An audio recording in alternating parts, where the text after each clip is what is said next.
할렐루야. 아멘. 예수님의 이름으로 사랑하고 축복합니다. 우리 옆에 분에게 예수님의 이름으로 사랑하고 축복합니다. 인사해 볼까요? 예수님의 이름으로 사랑하고 축복합니다.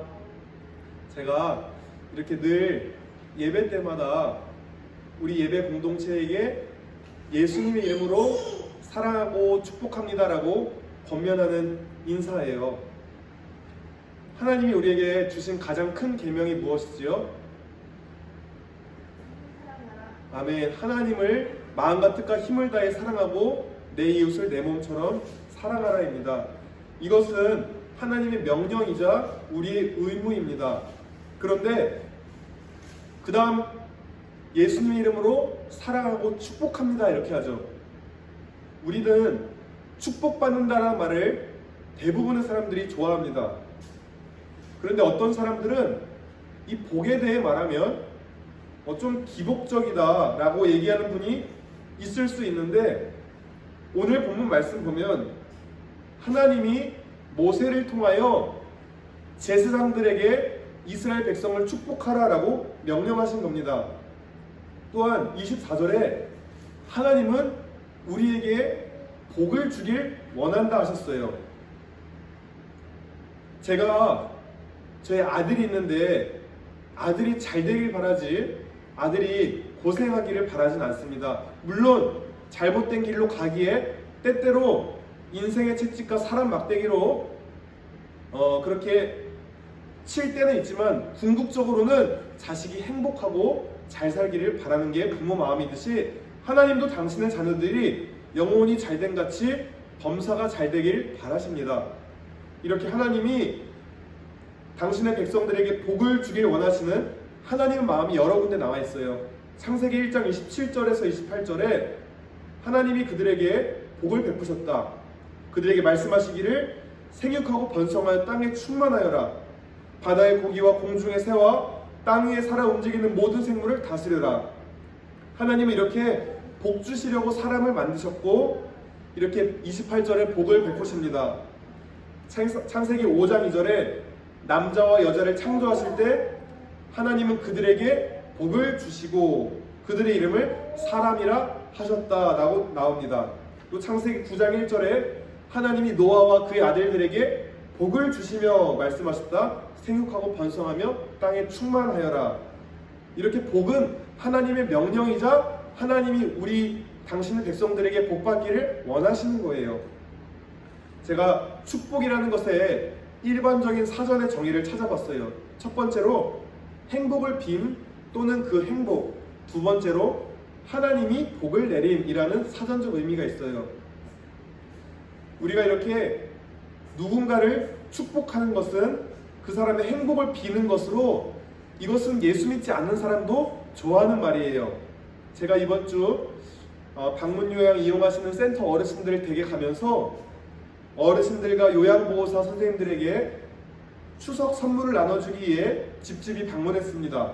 그럴 때 전도를 위해서 복음을 전하기 전에 먼저 일상적인 대화를 나누다가 예수님을 믿지 않는 분들에게 제가 어르신의 건강과 평안을 위해 기도해 드릴게요. 혹은 예수 믿는 분이면 제가 목사인데 축복 기도 해드릴게요 라고 여쭤보면 대부분 좋다고 하셨어요. 기도해 달라고. 근데 어떤 한 분은 이제 신앙생활을 안 하고 옛날에 했다가 지금은 안 하고 계셔서 내가 축복 기도 하는 게 좀 어색하다. 하지만 그냥 당신이 있는 자리에서 나를 위해 기도해 달라 라고 쑥스러울지언정 기도는 해달라고 하시더라고요. 불교를 다니시는 분이든 예수를 믿지 않든 대부분은 평안을 비는 기도, 축복 기도하는 것을 허락해 주셨어요. 교회 용어로는 축복의 사전적 정의가 다음과 같습니다. 예수의 이름으로 다른 사람에게 복을 선언하는 목사의 행위라고 되어 있습니다. 여기서 축복은 빌축 복복자, 그러니까 신의 은혜를 구하여 행복을 복을 빌어준다는 의미입니다. 그래서 기도하면서 사실 이건 잘못된 말이에요. 하나님 축복해 주옵소서 이런 말은 하나님이 가장 높으신 분이고 하나님 자체가 누구에게 뭘 빌지 않아도 될 뿐인데, 하나님 축복해 주옵소서 하면은 하나님 누구에게 가서 복을 빌어와서 우리에게 복내를 주옵소서라고 말하는 겁니다. 그래서 저는 예배 때 이렇게 인사하게 만듭니다. 예수님의 이름으로 사랑하고 축복합니다. 혹은 하나님 제게 복을 주옵소서, 우리 공동체와 중보하는 영혼들에게 복을 주옵소서라고 말하는 게 바른 표현입니다. 오늘 본문은 구약시대의 제사장이 이스라엘 백성을 향한 제사장의 축복 기도법에 관한 내용입니다. 민수기 5장과 6장은 이스라엘 백성들을 놓고 어떻게 거룩하게 준비될 수 있는가, 이제 가나안 땅, 약속의 땅에 들어가기 전에 어떻게 거룩한 백성으로 정신무장하고 또 그렇게 준비할 수 있는가에 대한 내용입니다. 그래서 오늘 본문 제사장의 축복 바로 전에 어떤 내용도 있냐면 나실인에 관한 법, 즉 내가 하나님께 일정 기간 아니면 평생 동안 거룩하게 쓰임받기 위해서 서원을 하는 거예요. 내가 하나님의 것으로 드려지겠습니다 라고 이렇게 개인적 차원의 헌신도 필요하지만 오늘처럼 제사장이 이스라엘 백성 전체를 놓고 하는 그런 하나님의 권위에 힘입은 백성 전체를 위한 축복 기도도 거룩한 백성으로 세워지는데 필요하기에 하나님이 이렇게 나실인의 규례 다음에 제사장의 축복도 함께 넣었습니다. 이때 대제사장이 백성을 향해서 간절히 축복할 때 하나님은 그 백성을 지키시고 은혜와 평강을 내려주신다. 여기서 23절 축복에 어근 빠라크라는 말은 무릎을 꿇다라는 말이에요. 그러니까 그냥 그래 내가 축복해줄게, 축복해요 끝, 이게 아니라 간절하게 자기 무릎을 꿇고 간구하는 모습과 관련되어 있고, 이것 또한 미완료형으로 한번 축복했으니까 땡 이게 아니라 당신의 백성들을 향해서 끊임없이 계속 반복해서 축복해야 함을 의미합니다. 즉 하나님은 아론의 제사장들에게 당신의 백성 이스라엘 백성을 향해 간절한 마음으로 계속 축복하게 하신 것입니다. 그런데 이 축복이라는 것은 아론의 제사장이 그들의 권위에 의해서 하는 것이 아니라 복의 근원 되신 하나님, 언약을 지키시는 신실하신 여호와의 말씀에 근거해서 축복을 하는 것입니다.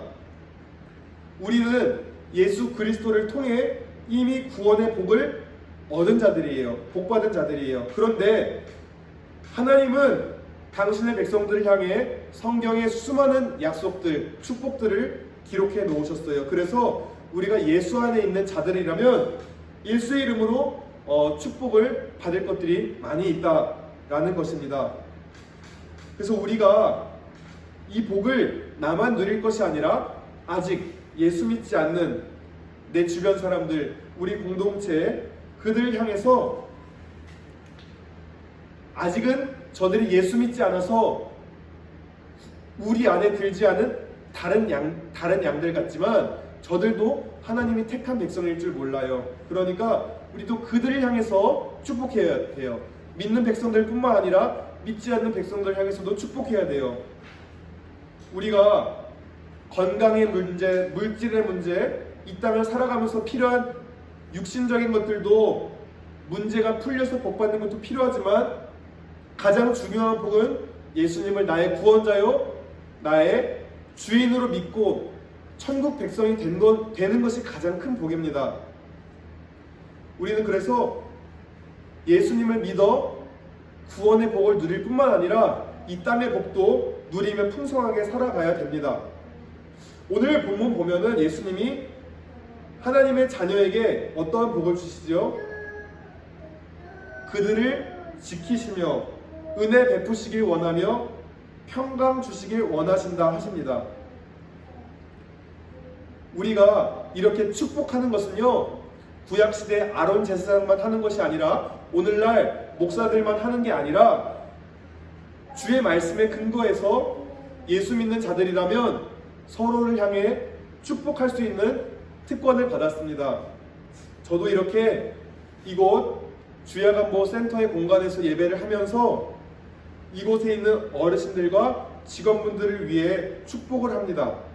그리고 이곳에 서비스를 받는 분들 중에 복음을 전했지만 아직 받아들이지 않는 분들에게 그들의 마음이 열리고 그들도 하나님 백성이 될 수 있도록 간절히 기도하고 있습니다.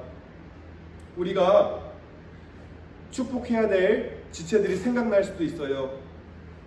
그런데 그들이 우리가 축복할 때 받아들이든 받아들이지 않든 우리는 그저 사랑하고 축복하면 됩니다. 마태복음 10장 말씀에도 예수님이 12제자에게 천국 복음을 전파하게 하시며 가는 곳마다 빈 곳에 들어가서 복음을 전할 때에 그 집에 들어갈 때에 평안을 빌으라고 말씀합니다. 그런데 그곳에 있는 사람이 제자들의 평안을 비는 인사를 받지 않으면 그 평화가 너희에게 되돌아올 것이다 라고 말씀합니다. 이와 마찬가지로 우리가 상대방을 축복하는데 그들이 못 받아들이고 안 받아들이면 그 축복이 우리에게 돌아오는 것입니다. 그러니까 우리는 믿는 사람으로서 내 마음에 들지 않는 사람이라 할지라도 저주하면 안 되고 축복해야 됩니다. 우리에게 악하게 대했던 사람이라 하더라도 로마서 12장 21절 말씀처럼 악에게 지지 말고 선으로 악을 이기십시오. 심판은 하나님께 맡기고 그렇게 축복으로 선으로 악을 이기는 우리 모두가 되시길 바랍니다. 사도행전 7장 59절 스데반이 예수를 대적하는 자들이 돌로 칠 때에 돌에 맞아 죽어가면서 그들을 저주하지 않았어요. 이 죄를 저 사람들에게 돌리지 마십시오 하고 죽었습니다. 우리가 모든 사람을 축복해야 되고 원수를 사랑하라 하셨던 말씀처럼 모든 사람을 사랑하고 축복해야 됩니다. 그런데 우리가 굳이 저주를 따로 할 필요가 없습니다. 왜냐하면 그 사람을 축복하지 않고 정말로 하나님이 뜻대로 살아가지 않고 그렇게 한다면은 그 사람은 자연적으로 하나님의 축복 없이 살아가는 인생, 우리가 이 악하고 험난한 세상, 광야 같은 세상에서 주님의 축복 없이 살아간다는 것, 그것 자체가 저주입니다.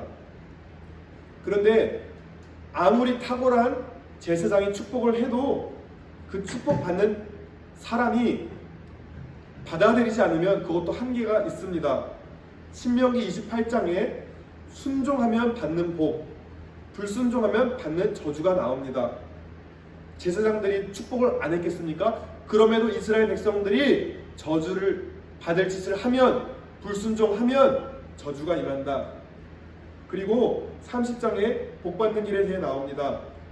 30장 2절에 당신들과 당신들의 자손은 당신들의 하나님께로 돌아와서 마음을 다하고 정성을 다하여 오늘 내가 당신들에게 명령한 주님의 모든 말씀을 순종하십시오. 순종. 그러면 하나님을 사랑하고 그의 말씀을 들으면 당신들이 살게 될 것입니다. 우리가 제사장의 축복을 통해서 복을 받지만 가장 큰 축복은 하나님 말씀에 순종할 때 축복을 받게 됩니다. 복을 받게 됩니다. 우리가 하나님을 사랑하고 하나님 말씀을 따라 살아가는 것이 최고의 축복받는 비결인 줄 믿으시기 바랍니다. 아멘. 이렇게 하나님께 순종하는 삶, 이것이 가장 큰 축복을 받아 누리는 비결입니다. 우리 모두 주님이 주신 복을 누리며 예수 이름으로 우리 주변 지체들에게 축복하시기 바랍니다. 그래서 구원의 복, 은혜의 복, 평강의 복, 이런 영적인 복뿐만 아니라 이 땅에 살아가면서 필요한 땅에 기름진 복, 인도와 보호의 복, 주님 나라를 위해 심을 수 있는 재정의 복, 건강과 돌파의 복도 풍성히 누리시길 바랍니다. 우리와 우리 주변의 지체들이 이러한 복을 누리는 하나님 말씀에 순종하는 사람이 되길 바랍니다. 그렇게 우리가 축복하며 기도할 때에 어떻게 기도하라고요? 하나님께 간절히 또 계속적으로 그 복이 나와 내 주변 사람들에게 이루어질 때까지 끝까지 우리가 그렇게 기도하며 축복의 통로로 모두 쓰임 받는 우리 모두 다 되시기를 예수님의 이름으로 간절히 기도드립니다. 아멘. 하나님 아버지 감사합니다. 오늘도 하나님 말씀을 통해서 우리에게 복을 주시길 원하시는 하나님을 깨달았습니다. 우리가 하나님 당신의 자녀여 백성으로 누리고자 하는 그 복을 누리도록 그렇게 순종하며 살아갈 수 있는 믿음을 주세요. 하나님, 순종이 가장 큰 복이고 순종이 가장 큰 영성입니다. 우리에게 하나님의 말씀에 또 성령의 인도에 따라 순종할 수 있는 복을 누리게 하시고, 우리가 다른 이들을 아직 예수님을 몰라 복을 누리지 못하는 이들에게 복을 전할 수 있는 축복의 통로로 모두 쓰임받는 우리 모두 되게 도와주옵소서. 감사드리며 예수님의 이름으로 기도드렸습니다. 아멘.